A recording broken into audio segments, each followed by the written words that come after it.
Welcome to PJTN Online. I'm your host, Laurie Cardoza-Moore.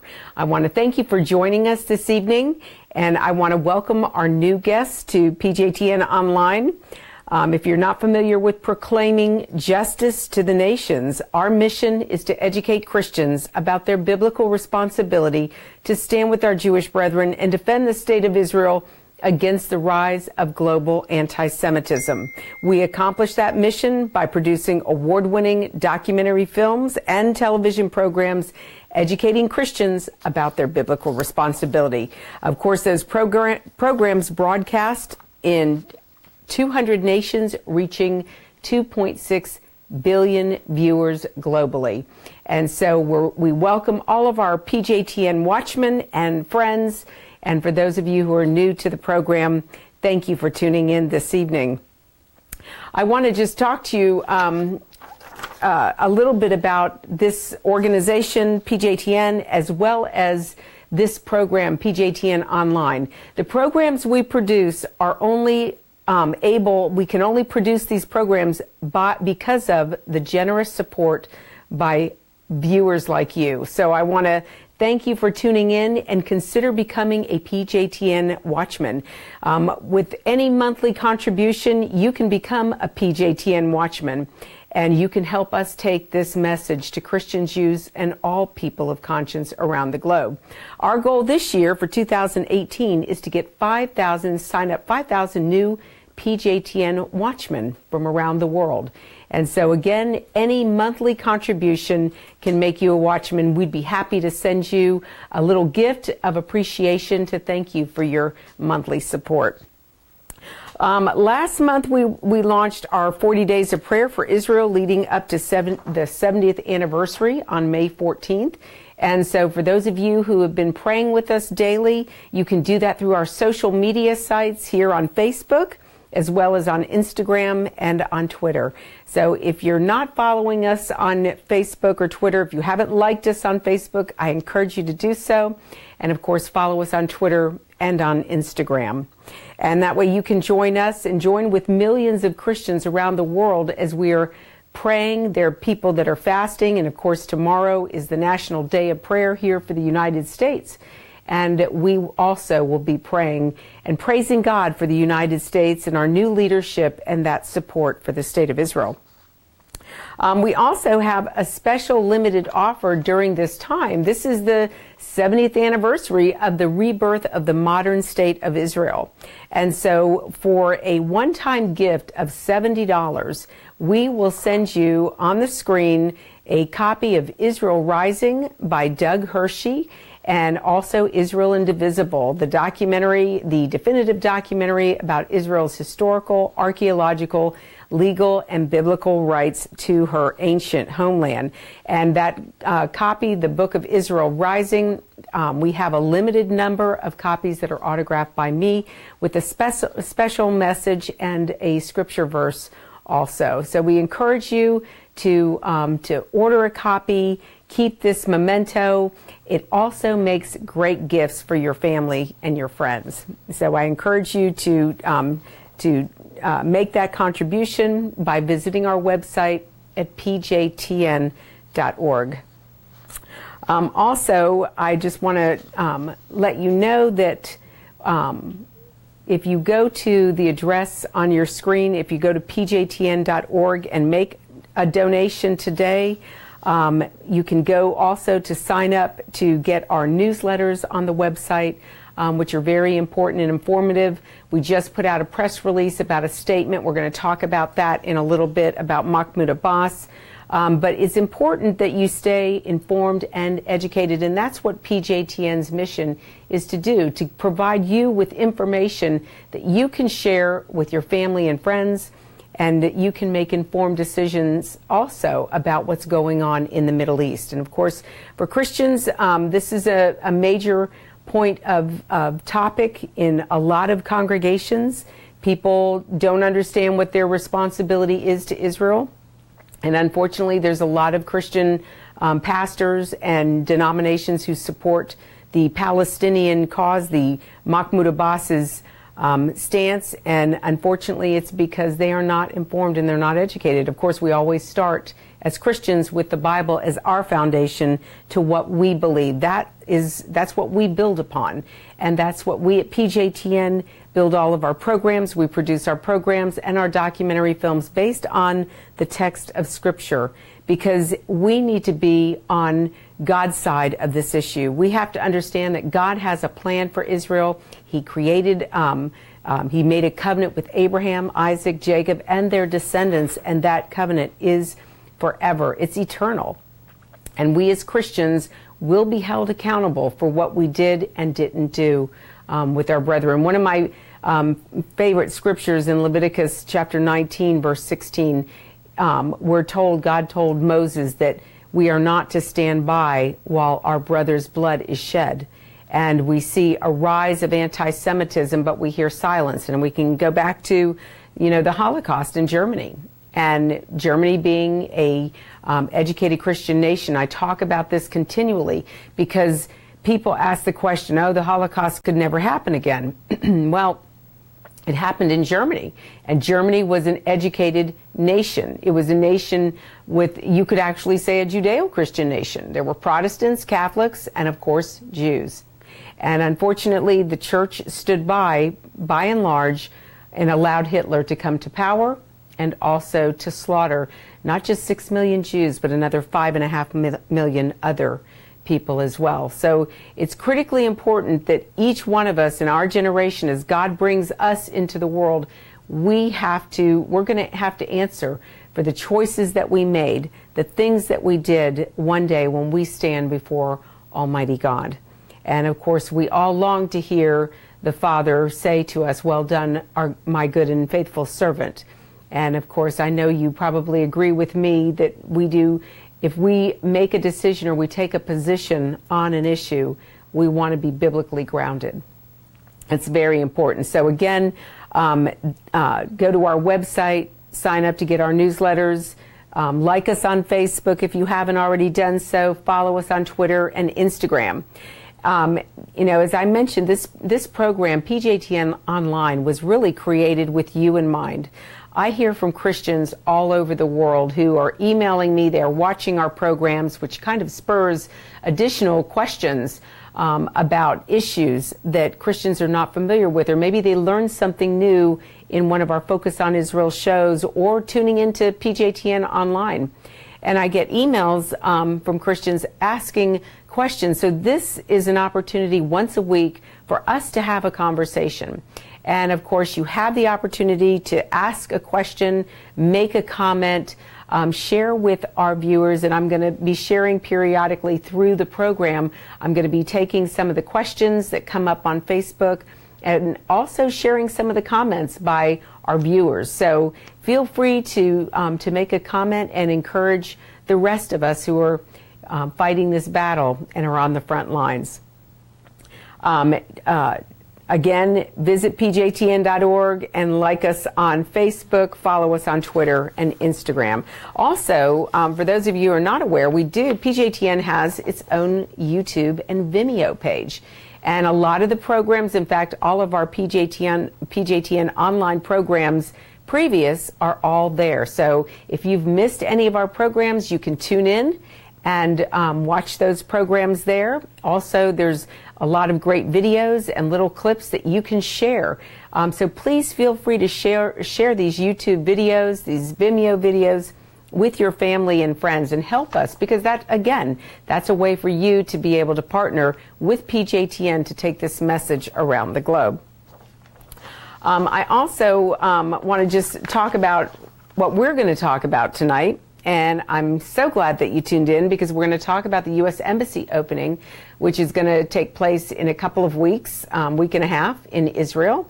And I also want to talk about Mahmoud Abbas's recent anti-Semitic statement. Also, Hamas's ongoing attacks in Israel. For those of you who are watching what's been happening, it's horrifying to see some of the way that Hamas is using men, women, innocent men, women, and children, putting them up on the front line to become targets.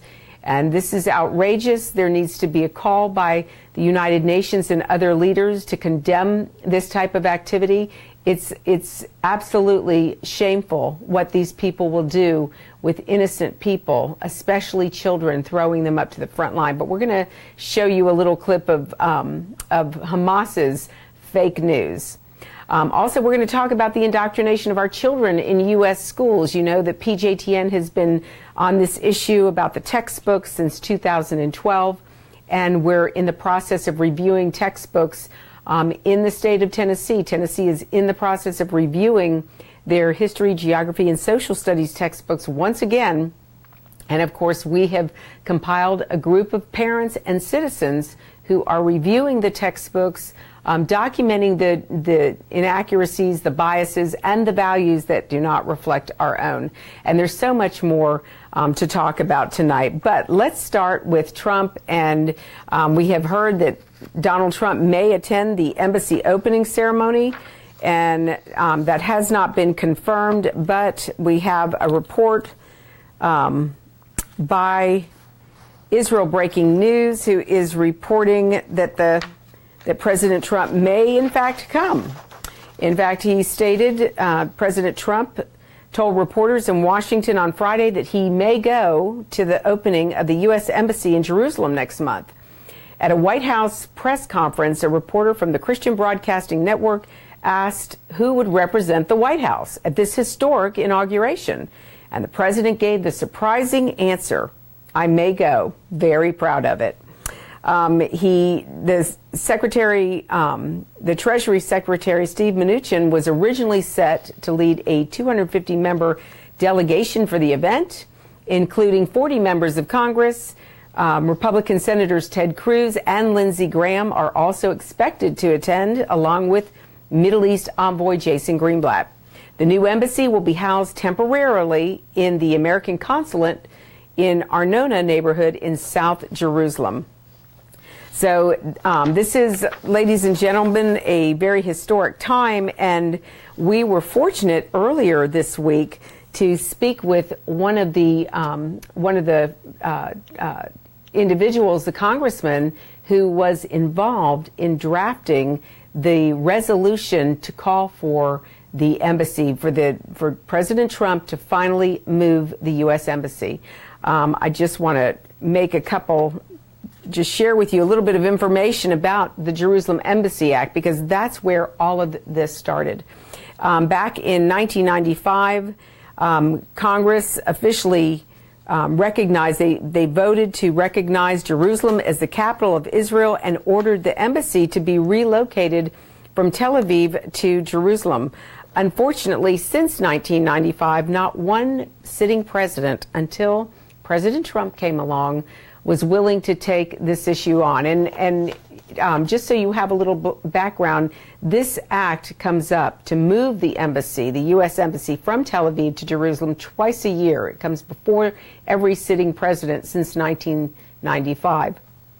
And unfortunately, every president preceding President Trump decided to waive the act and not enforce it due to threats against the United States and our interests in the Middle East.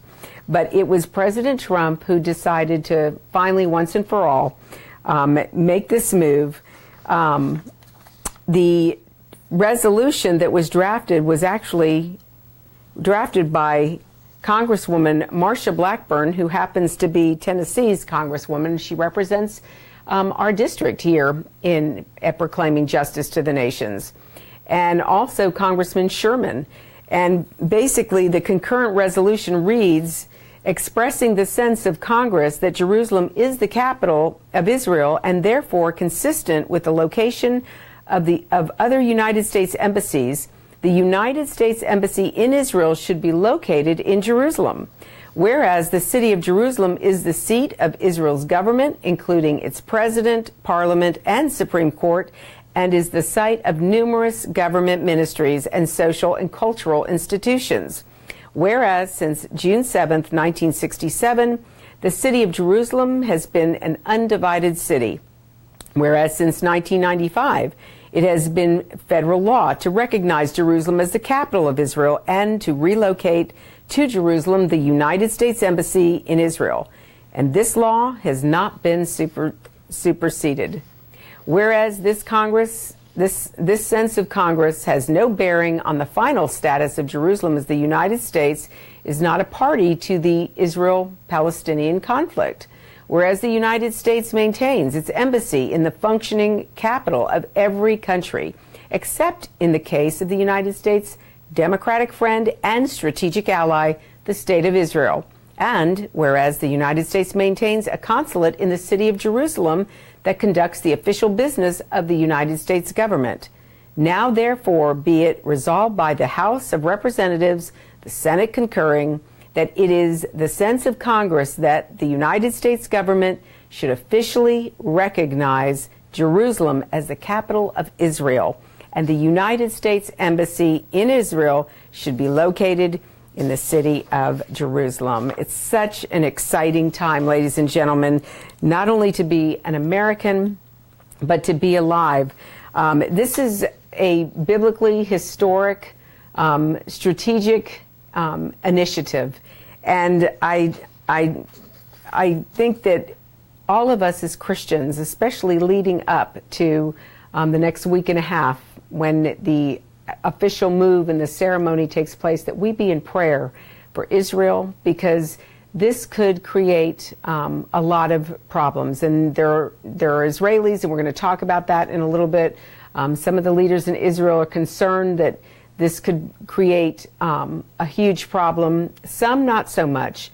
But ladies and gentlemen, for us as Christians to be alive, to be witnesses to this event happening. It was one thing for Congress and the Senate to concur back in 1995, but nobody had the courage to do what President Trump has done. And so we should pray for the president, we should pray for Israel, for its leaders, and of course pray for the festivities of this upcoming event. Jerusalem is the undivided and has always been the undivided capital, both biblically, historically, spiritually as well. But as I said, there are some leaders in Israel that are bracing for potential security flashpoints this month. In fact, it was stated, JNS is reporting from Israel that the coming month of May looks set to contain an unusual number of potential escalation points that could converge to create a highly explosive month. The Israeli Defense Establishment is dealing with several pending potential flashpoints, including an Iranian threat to revenge a missile attack on an airbase in Syria that was housing several senior Islamic Revolutionary Guard Corps officers. A decision by the Trump administration on whether to cancel or amend the nuclear deal with Iran, weekly Hamas-led mass marches on the Gaza-Israel border on Fridays that continue to escalate, the celebration of Jerusalem Day, the expected move of the U.S. Embassy from Tel Aviv to Jerusalem, and the Palestinian Day of mourning over the establishment over Israel's independence known as Nakba, or Catastrophe Day. Collectively, these incidents have the potential to escalate various fronts at the same time, such as Gaza, eastern Jerusalem, and the territories, in addition to Israel's north, with a Russian, Iranian, and even Turkish presence ensconced in Syria.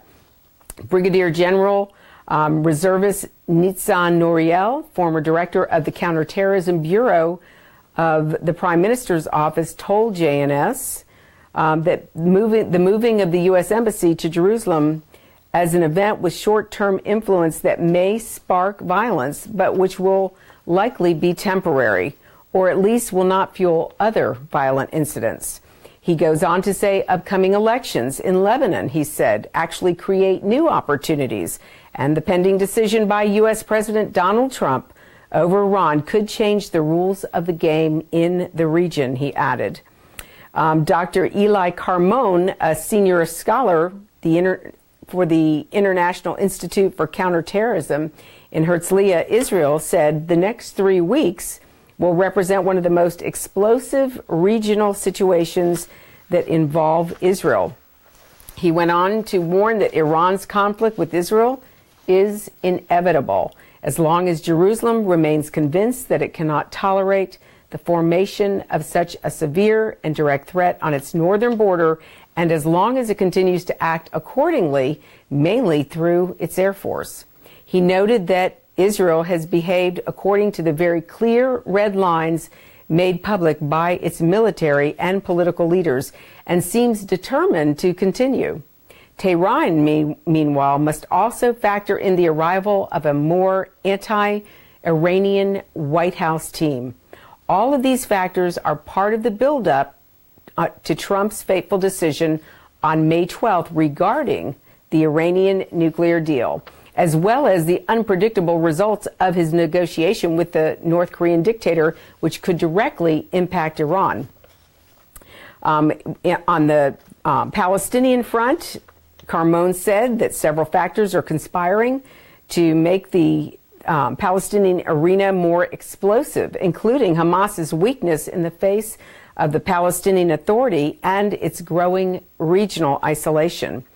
This situation could get out of control at some point on the border with Gaza, but not in a manner that could threaten Israel strategically, except in the area of public diplomacy. However, an escalation of the situation in Gaza could trigger an Iranian move designed to extricate the Iranians from the Israeli challenge in Syria.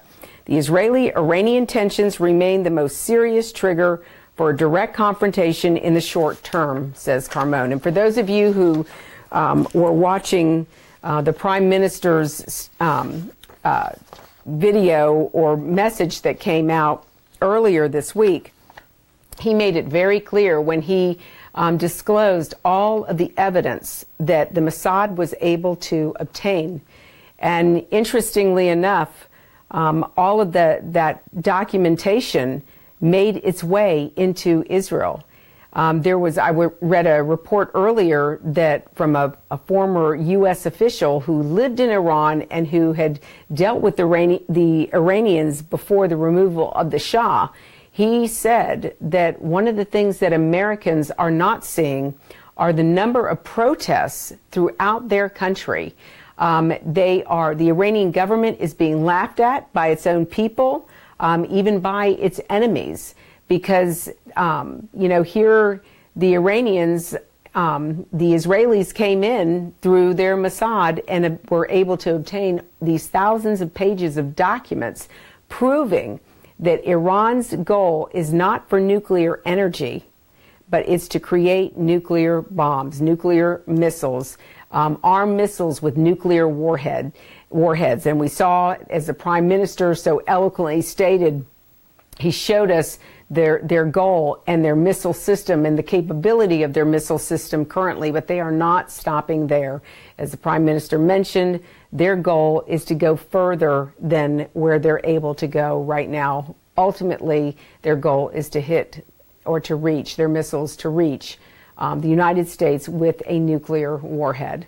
And so this individual stated that he found it that he mentioned that there are cities across the country in Iran where there are protests going on, but we are not, as the public, able to see those protests. And he stated it's not a matter of making a list of which cities these protests are occurring in. He said it's more like which cities are not. So we see the country, the nation, the people are outraged about what's happening. And as I was doing my quiet time this morning, I was reminded of Jericho and how Joshua led two spies into Jericho, and they spied out the land. And we know the story of Rahab, who housed these spies. And there was a statement when Rahab came upon the spies. She had gone to them after the king's soldiers had come to her house wanting to know where these two spies were. And she said, oh, they've already left. Go get them, before the gates close. But what's interesting is that they were, she said to them that the king and his people, Jericho, the citizens of Jericho, were frightened by the Israelites. They knew that the Israelites were there. And here you have, again, a king, or the Ayatollah, who now is fearful of the impact of what Israel can do, knowing that Israel had the capability of obtaining all of this documentation, all of this information. We've seen a lot of activity going on. We saw a Iranian scientist who was killed a couple weeks back. You know, there's the struggle going on with Iran. We know that Iran is fighting in Syria. This is their proxy war against Israel. And so the whole region is so critically volatile. So it's so important that we continue to pray. In fact, I want to just pull up a scripture verse that I thought was important with this story, and it's in Deuteronomy chapter 20. We're going to pull it up on the screen, and if you'll follow along, Deuteronomy chapter 20, starting at verse 1.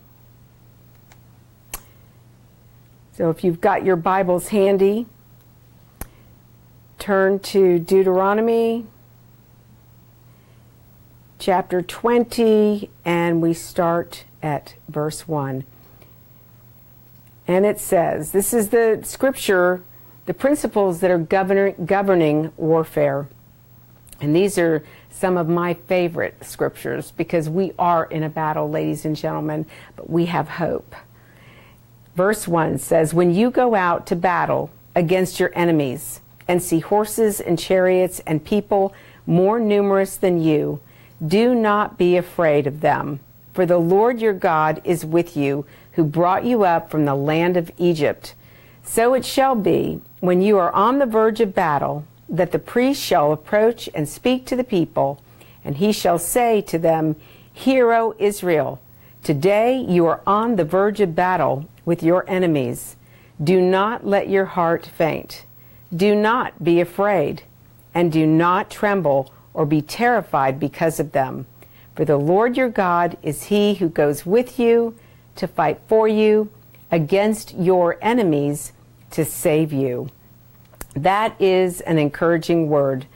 You know, no matter what battle we are facing, no matter what enemy Israel faces, God is always there with Israel. If we look at past wars, the 67 war, Yom Kippur war, it goes on and on and on. We look at how God has delivered Israel and saved them. Some of the miraculous stories that we've heard of soldiers in Gaza when they fought in previous wars or previous battles, up in the north fighting with Lebanon. I mean, it's continual. And these scriptures, God made a promise. He made a covenant. He signed a contract with Abraham and his descendants. And he's going to complete and fulfill that covenant that he made with them. And to that we can rest assured. And we know that God will be with Israel when she does go out to war. So moving on, the next story I want to talk about is Hamas.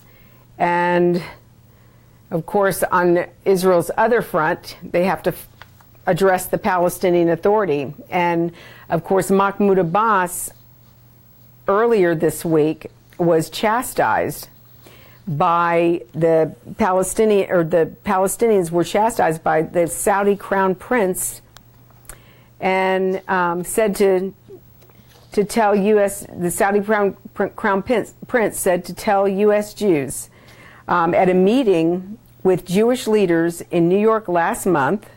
The Saudi Crown Prince Mohammed bin Salman castigated the Palestinian leadership for rejecting opportunities for peace with Israel for decades, and said they should either start accepting peace proposals or shut up. That's Prince Salman. This is Mohammed bin Salman. He is the Saudi Crown Prince, said that to the leadership of the Palestinian Authority, citing what it said were multiple sources Israel's Channel 10 News on Sunday night quoted what it said were remarks made by the Crown Prince at the meeting that left those who were present staggered by the ferocity of his criticism of the Palestinians. This is the quote. This is what he said. For the past 40 years, the Palestinian leadership has missed opportunities again and again and rejected all the offers it was given. The Saudi leader reportedly said. He goes on to say, it's about time that the Palestinians accept the offers and agree to come to the negotiating table, or they should shut up and stop complaining, he reportedly went on. Prince Salman also told the U.S. Jewish leaders that the Palestinian issue is not at the top of the Saudi government's agenda, and elaborated, there are much more urgent and more important issues to deal with, such as Iran, according to the TV report. Nonetheless, the Crown Prince reportedly stressed that there would have to substantiate progress toward an Israeli-Palestinian accord before the Saudis and other Arab states would deepen their relationships with Israel. Quote, there needs to be significant progress toward an agreement with the Palestinians before it will be possible to advance negotiations between Saudi Arabia and the Arab world and Israel, he was quoted saying. The TV report dated the meeting to March 27th during the prince's extensive visit to the U.S. It did not name those present.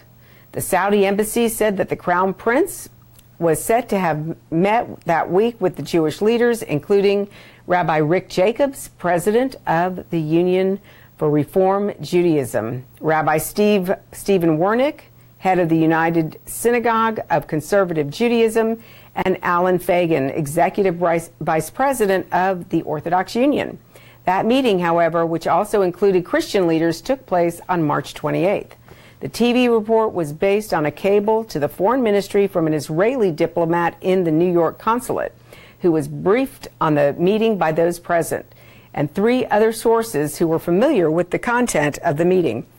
One of those present told the TV channel that the group was staggered by what the prince had to say, and all but fell off their chairs. I wouldn't be surprised. I would have had the same response. For the Crown Prince of Saudi Arabia to make these statements, to hold the Palestinians accountable, once and for all, this is unheard of. A number of news reports, including by the New York Times and Reuters, have claimed in recent months that the Saudi Crown Prince has pressured Palestinian Authority President Mahmoud Abbas to accept a much anticipated Trump administration peace proposal. After he met with Jewish and Christian leaders on March 28th, the Saudi embassy in Washington said the meeting emphasized the common bond among all people, particularly people of faith, which stresses the importance of tolerance, coexistence, and working together for a better future for all of humanity. A statement from the embassy added that the Kingdom of Saudi Arabia has always and will continue to champion expanding dialogue, building a better understanding among the faiths, and focusing on the shared humanity of all people. That's just it's an amazing story that finally someone in the Arab world is holding Mahmoud Abbas accountable. Although,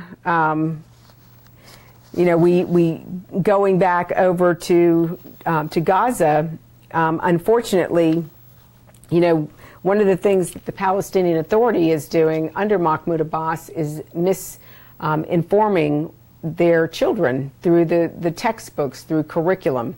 And they're indoctrinating their children with propaganda to hate Israel. They're not changing the culture. And the Saudi Crown Prince has hit the issue head on. And unless we challenge our government and hold the Palestinian Authority's government accountable for what they're teaching the next generation, they say they want peace, and then they continue to incite the hatred or reinforce the hatred that they have toward Israel and toward the Jews or toward all infidels through their textbooks and through the curriculum. That has to change. And we're going to talk in just a minute about another story that I want to share with you. But right now, I want to turn our attention to what's happening in Gaza and the fake news that is going on. There was a story that came out that Gaza is using children to create fake news. In fact, we're going to look at a video clip of an incident. It's just real brief of an incident that occurred that I think you all should see. This is fake news, Hamas style.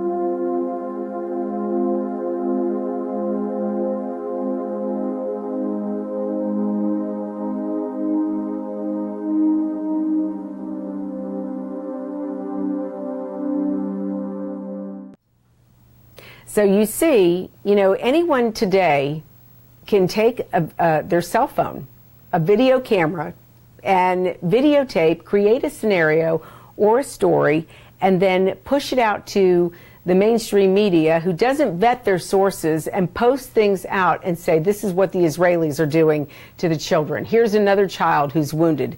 This child that you saw in this video was just being used as a pawn to continue to perpetuate the hatred, the lies, the attacks against Israel, to continue to fuel this battle that is going on with Hamas. So it's, unless there's real leadership, in fact, Hania, who is the head of Hamas, of course supports this. He's not trying to stop this type of activity. He encourages it. So there'll be more. We're scanning the news, and I'm following the news reports all week, every week, to try to bring these stories to you, to show you cannot trust what comes out of that area. On another note, Mahmoud Abbas is also dealing with some other issues close to home, and of course they're financial. There's a possibility that UNRWA may have to go bankrupt because they refuse to mend their ways. In fact, UNRWA, which is the United Nations Relief and Works Agency, announced Wednesday that it may stop providing services in all of its operating areas starting September due to its chronic financial crisis. UNRWA spokesman Sami Morhasha said. Morhasha told the official Palestinian Wafa News agency that the money UNRWA recently received from European countries, which amounts to $200 million, will be enough for several months, and that the financial crisis will recur in September unless something is done to cover the deficit and to provide regular contributions to UNRWA.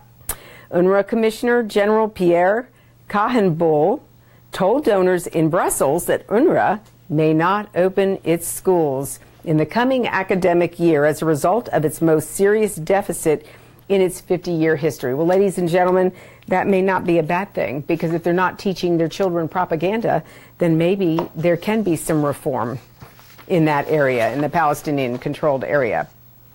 He said that food subsidies to around 1 million Palestinians in the Gaza Strip may stop as soon as June if UNRWA is unable to collect $200 million, and the UN agency dedicated solely to so-called Palestinian refugees has been facing financial straits after President Donald Trump slashed millions in U.S. aid to the organization. In January, the Trump administration cut its funding to UNRWA, demanding that it undertake fundamental reforms. And of course, the state government notified UNRWA that the U.S. is withholding $65 million of a planned $125 million funding installment to the body. It also made clear that additional U.S. donations will be contingent on UNRWA making major changes. The agency has been heavily criticized by Israel for being the cause of and not the solution to Palestinian issues. The State Department said it was releasing the rest of the installment, $60 million, to prevent the agency from running out of cash by the end of the month and closing down. The U.S. is UNRWA's largest donor, supplying nearly 30% of its budget.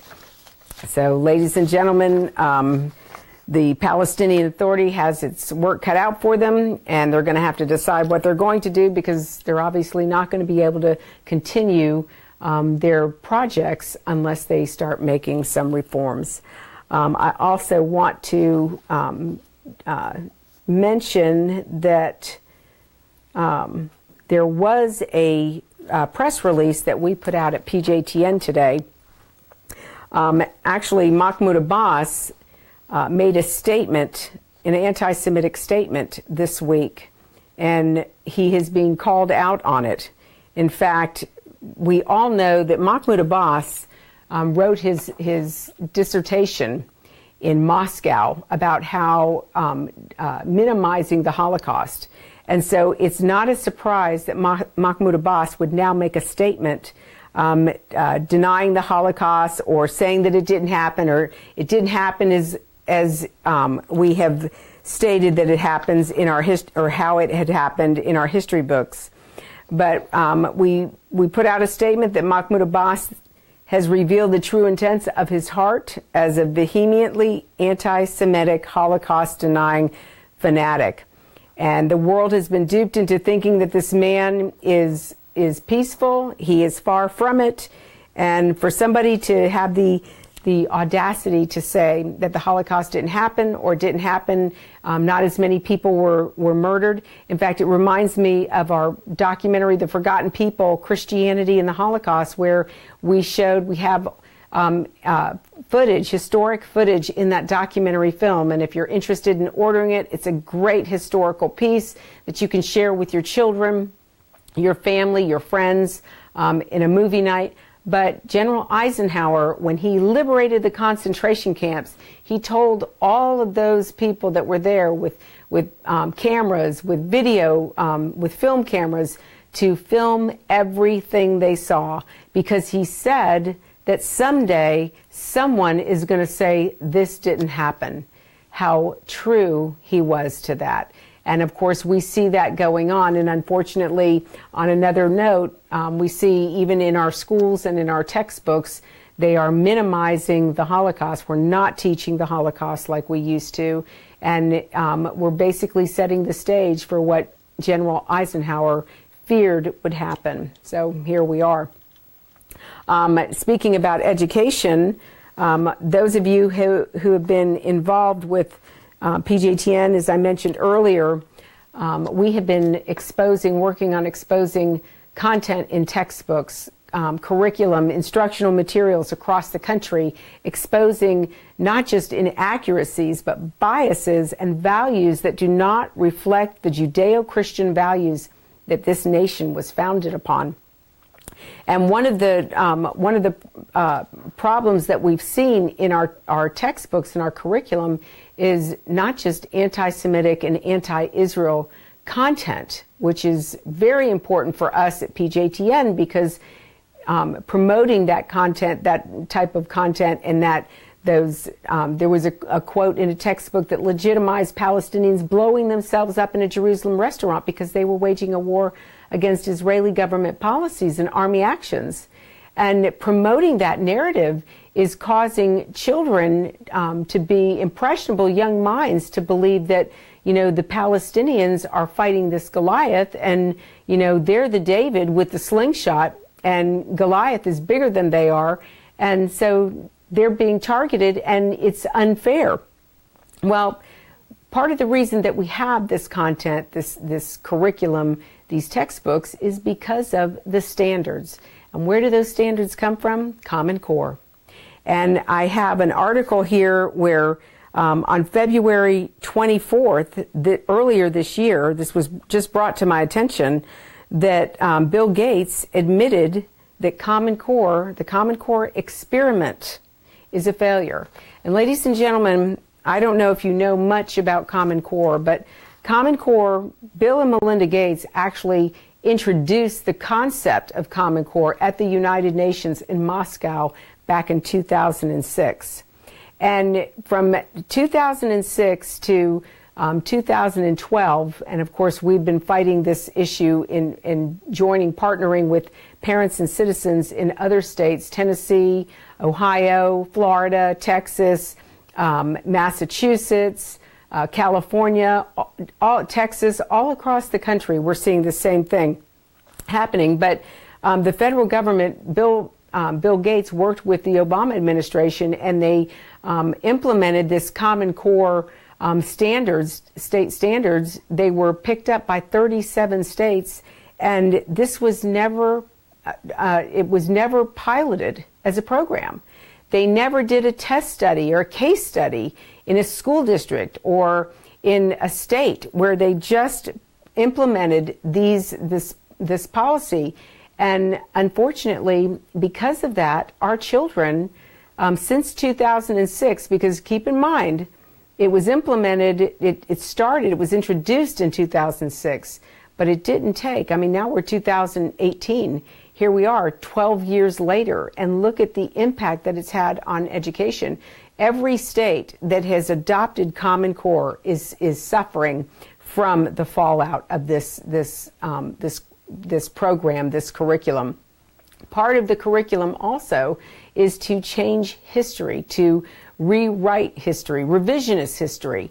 We've seen it happening in other countries, because it wasn't just the United States who adopted Common Core. There were other countries who adopted it as well, and we see the fallout from this policy. But what's so tragic here is that after spending $400 million on forcing schools around the country to adopt Common Core, Bill Gates has finally admitted that the controversial teaching method is a failure and significantly less effective than traditional teaching methods. And we have been saying all over the country that, you know, everywhere we've spoken, that we need to go back to the basics of education and teaching our children phonics, how to read, you know, how to add, subtract, multiply, how to drill our children with math. I mean, those of us who are, you know, 50 and older, you know, we had flashcards that we used. We were constantly drilled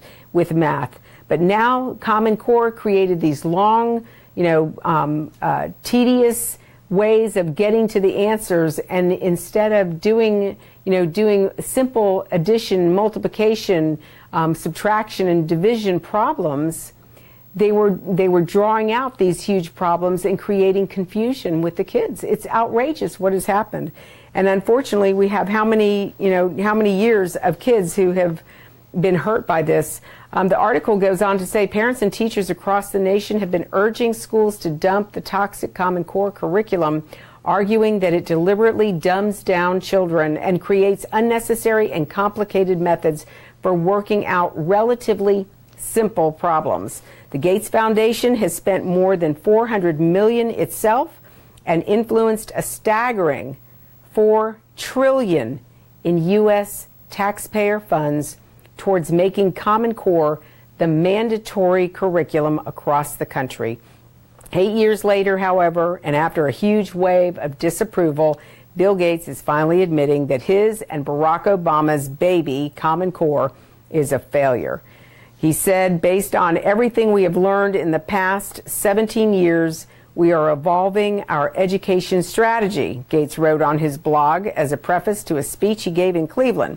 He followed this by admitting that U.S. education has essentially made no improvement in the years since he and his foundation worked closely with the Obama administration, began redirecting trillions of public dollars toward programs he now admits failed our children. This is such a travesty, ladies and gentlemen, because our children are the future of this country. They are our future leaders, and we've lost one whole generation of kids that are being educated with this. And think about how long it's going to take now to rewrite. And what are we going to replace this with? Well, Bill Gates has an answer for you. The bad news is that Gates is now talking about a new idea for school curricula, a Common Core 2.0, if you will. After the devastating failure of Common Core, should Bill Gates be given the opportunity to have any say in the way our children are educated in the future? I think not. Quote, "If there is one thing I have learned," Gates said in concluding his speech, "it is that no matter how enthusiastic we might be about one approach or another, the decision to go from pilot to wide-scale usage is ultimately and always something that has to be decided by you and others in the field." If this statement encompasses his Common Core debacle, Gates could have the humility to recall the Common Core had no pilot before he took it national. But it looks like this is as close to an apology as we're going to get. Sorry about the $4 trillion of taxpayer money wasted, and sorry about those ruined years of education for American K through 12 kids and teachers. Why is Bill Gates setting our students up to fail? Well, one of Common Core's defining characteristics is the way it dumbs down many concepts and has students take too many steps to reach conclusions that are obvious to those of us who were schooled the traditional way. Teachers have been pulling their hair out across the country trying to implement the failing system when they know the traditional teaching methods are far superior. But Bill Gates is not suggesting we go back to traditional methods that have been tried and tested over hundreds of years. Gates is now pushing for the implementation of next generation science standards. So beware, ladies and gentlemen. A cousin of the Common Core, which academic reviewers rate as even lower quality than Common Core. Experiments in New York and Louisiana, the latter of which Gates cites, have not produced proven improvements for student achievement. Gates is planning to experiment with our children's education all over again without any evidence that his bright new idea will reap any benefits. The most likely outcome is the historically most frequent outcome from big bucks philanthropy to public education, another disaster just like Common Core, and another generation of children who don't receive a quality education. It's going to take a lot more than acknowledging Common Core's failure to make up for the years of classroom chaos and the Gates-Obama curriculum inflicted on many teachers and students without their consent. A direct apology and a promise to stay away from our kids and their education in the future would be a start. That's a great article on yournewswire.com, and we appreciate the work and the time that went into that, putting that story together and getting that out to the public. You know, it's when we see what's happening in our textbooks, and this is something that, again, we've been witnessing across the country, that our children are being given information that is historically inaccurate and biased and does not reflect the values, our Judeo-Christian values. You know, I've been involved in comparing old textbooks. I have one that's dated, it was copywritten back in 1979, and I compare that American history book with American history books today. Ladies and gentlemen, we are not teaching our children about an accurate portrayal of the history of the United States. Instead, we're teaching our children how bad America was, instead of why people still want to come to this country. You know, we hear all the time that the United States is so horrible and so bad, but the immigration policies, we don't see a reverse of the policy. We don't see people wanting to leave and flee and go to other countries. We still see immigrants wanting to come here, just like we see in Mexico. And of course, throughout the Middle East, people want to come to the United States of America. Why? Because they have a chance of being free, living and prospering. There is no other country in the world like the United States of America. We are different, but we need to protect that difference, and we start by teaching our children. If we're bringing immigrants into the country, we should be teaching them about the value of America and the role that America plays on the world stage and why that role is so critically important. So I want to just encourage you again to stay tuned, and let's take a look and see if we have any questions, comments from our viewers tonight. All right. Just give me a second as we pull up the questions. We appreciate those of you who are on the program. Okay.